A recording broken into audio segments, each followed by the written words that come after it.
آج ہم کہانی سنیں گے بے فکری۔ ایک دن اکبر بادشاہ دربار لگائے بیٹھا تھا کہ ایک ہاتھی کے بے قابو ہو کر چھوٹ جانے سے ہٹھوں بچوں کا گل ہونے لگا، یعنی شور ہونے لگا۔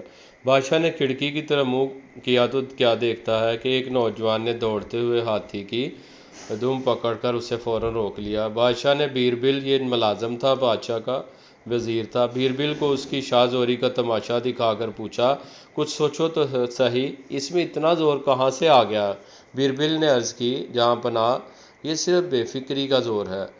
بادشاہ کو وزیر کی اس بات پر تعجب ہوا کہ بے فکری سے اتنی قوت کیوں کر آ گئی۔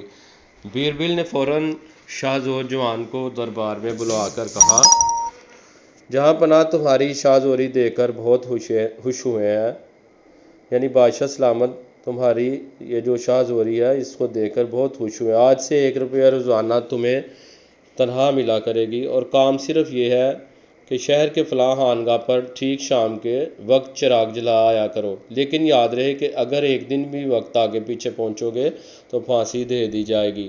نوجوان سن کر آداب بجا لایا اور ہدایات کے مطابق ہر روز خانگاہ پر چراغ جلانے لگا، مگر تھوڑے دنوں بعد جب ایک بیل چھوٹ گیا اور نوجوان نے اس کی بھی دم پکڑنی چاہی تو بیل کو ٹھہرانے کی جگہ خود ہی دور تک گھسڑتا ہوا چلا گیا، اور جب وہ دم چھڑا کر بھاگا تو یہ دم سے زمین پر آ گرا۔